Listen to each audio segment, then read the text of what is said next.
The 1970s were a golden age for motorcycles, a time of bold engineering, wild designs, and an experimental spirit that gave birth to some legendary machines. However, not every bike from this era received the attention it deserved. Some flew under the radar, underrated, overlooked, and often forgotten. Here are the 6 unknown sleeper motorcycles of the 1970s that deserve a second look and a whole lot more respect. Number 6.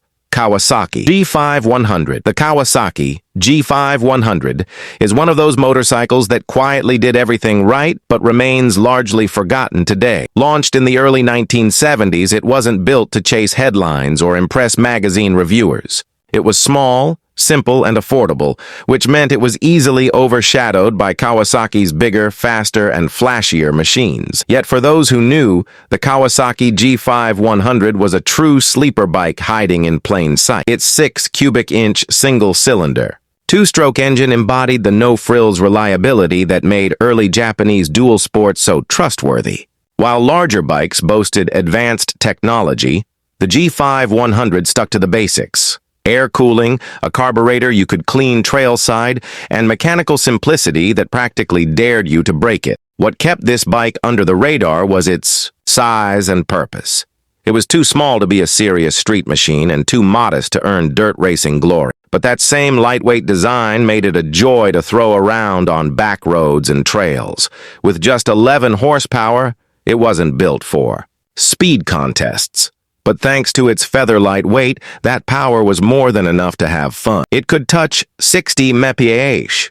But the G5-100 wasn't about bragging rights. It was about usability and dependability. Its wide-ratio 5-speed transmission was a sleeper feature in itself, allowing the bike to handle everything from tight forest tracks to open gravel stretches. With around 7 lb-ft of torque arriving low in the rev range, it had the kind of user-friendly grunt that made it perfect for both new riders and experienced tinkerers alike. Exceptional fuel economy made it an even more practical choice, something owners appreciated long before gas prices started climbing. Quiet, rugged, and built to last, the Kawasaki G5-100 remains one of the 1970s best-kept secrets.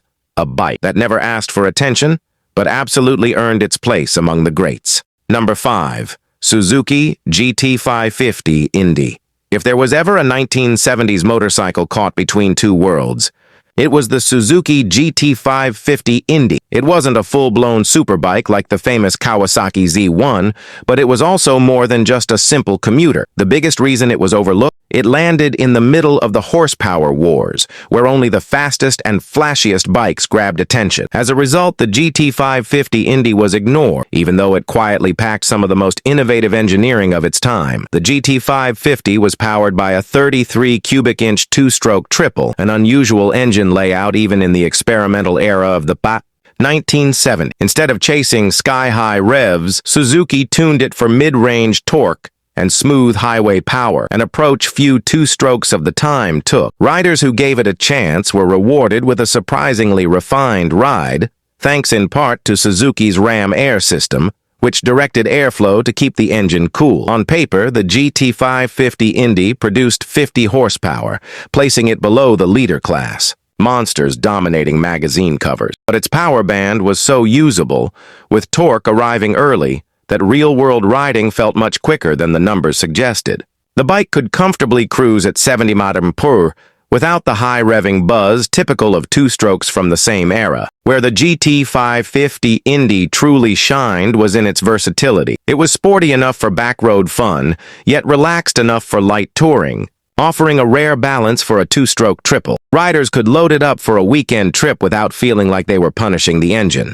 With 38 lb-ft of torque, the bike had ample low-end pull, making it surprisingly easy to live with in daily traffic. Suzuki also gave it triple-disc brakes, an advanced feature for the time, further cementing its status as an underappreciated. The GT550 Indy never became a legend, but that's exactly what makes it one of the greatest sleepers of the 1970s.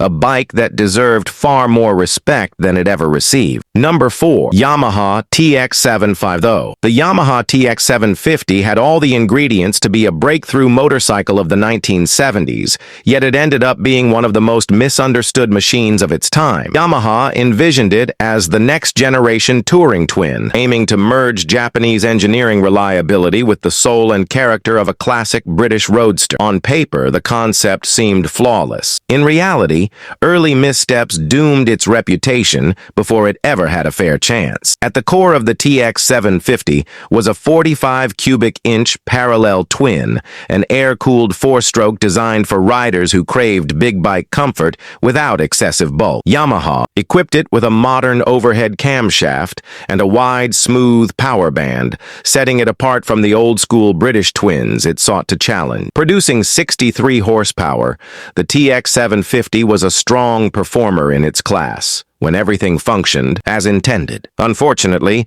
its Achilles heel lay beneath the surface. Yamaha incorporated an innovative oil cooling system with an external oil tank and a series of hoses, aiming for better lubrication and heat dissipation. However, these early models suffered from leaks and pressure inconsistencies, leading to overheating and mechanical issues. Bad press from these initial flaws tarnished the bike's image, and despite Yamaha's quick fixes, its reputation never fully recovered. For those who persevered with the TX750, however, the rewards were evident. It featured a stable chassis, plush suspension, and a ride quality that made long-distance travel surprisingly comfortable. With a top speed of around 110 mph and 50 lb-ft of torque available at low revs, it provided effortless power delivery, perfect for highway cruising and winding back roads alike. Those who saw past its initial hiccups discovered a hidden gem, a motorcycle that deserved far more appreciation than history granted it.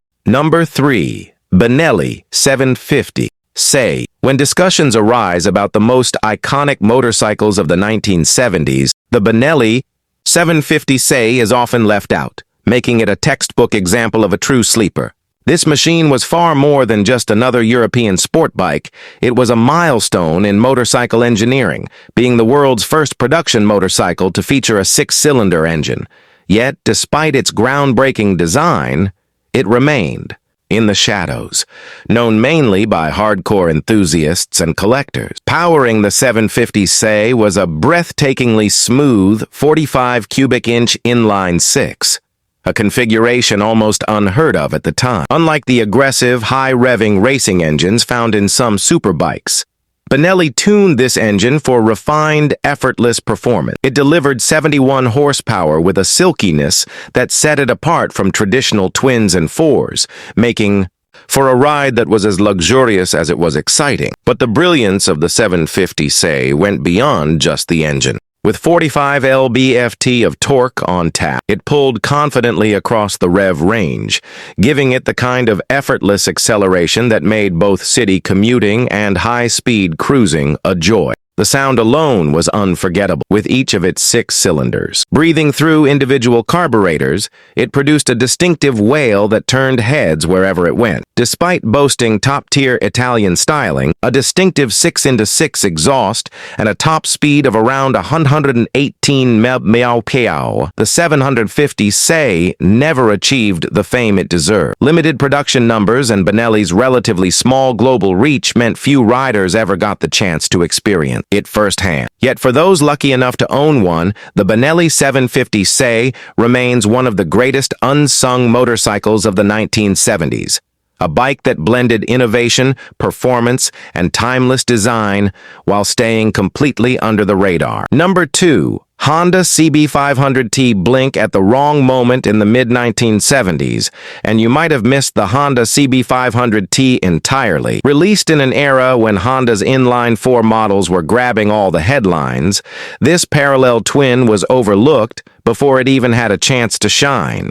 Built as a simple, reliable middleweight, it quietly became one of the most underrated motorcycles of its generation. At its heart was a 30.3 cubic inch parallel twin, an air-cooled, single overhead cam engine designed with a focus on durability rather than cutting-edge innovation. Honda stuck to a proven formula, utilizing 2 carburetors and a straightforward power delivery that made the CB500T an easy, approachable ride. With 34 horsepower and 31 lb-ft of torque, it wasn't chasing speed records, but it excelled at what it was built for, being a no-nonsense, dependable street machine. What truly set the CB500T apart was its relaxed, confidence-inspiring nature. Unlike some sportier middleweights of the time, it felt like a larger motorcycle, offering a stable and predictable ride that made highway cruising a breeze. The double cradle steel frame ensured old-school stability, while the long, flat seat made two-up riding surprisingly comfortable. Honda even equipped it with a front disc brake, an upgrade over the drum brakes found on many of its contemporaries. Yet, the CB500T never found the spotlight. With the four-cylinder CB models stealing all the attention, it faded into the background. But for those who sought reliability over flash, this unassuming twin turned out to be a hidden treasure in Honda's 1970s lineup, a true workhorse that delivered far more than it ever received credit for. Number 1. Norton Commando 750 Interstate. By the early 1970s, British motorcycles were starting to feel like relics of a bygone era, struggling to keep pace with the wave of faster, more refined Japanese machines. That's precisely why the Norton Commando 750 Interstate slipped under the radar. It carried the soul of a classic British bike, but was engineered with innovations that made it one of the best-kept secrets of its time. At the heart of the Commando, Interstate was a 45.2 cubic inch parallel twin, a traditional British power plant, but with a crucial twist. Norton employed an isolastic mounting system, a groundbreaking design that allowed the engine to vibrate freely within the frame while insulating the rider from the harshness. The result was a ride that was far smoother than the average British twin, a feature that set the Commando apart from its contemporaries. With 60 horsepower on tap and 57 lb-ft of torque available low in the rev range, the Commando 750 Interstate was a torque responsive machine that could surge forward effortlessly at any speed. Topping out at around 115 mph, it was no slouch. But outright speed wasn't its defining feature. Instead, the Interstate excelled in long-distance comfort, with a larger fuel tank providing the kind of touring range that was rare in an era before dedicated sport tourers. Its handling was equally impressive. Borrowing from the legendary featherbed frame concept, Norton built the Commando Interstate with high-speed stability and a surprisingly flickable feel, making it an excellent all-around performer. Combined with front disc brakes and a plush, well-padded seat, it was a bike equally suited for highway cruising and back-road exploration. Despite its strong resume, the Commando 750 Interstate never achieved mainstream recognition. As the British motorcycle industry continued to decline, its reputation faded into obscurity. Yet, for those who took the time to appreciate it, the Interstate proved to be a true sleeper. A motorcycle that bridged the gap between old-school charm and modern practicality in a way few others could. And that wraps up our list of underrated 1970s sleeper motorcycles, machines that deserved far more recognition than they ever received. Did we miss any hidden gems? Let us know in the comments. Don't forget to like, subscribe, and hit the bell for more deep dives into motorcycle history and forgotten legends.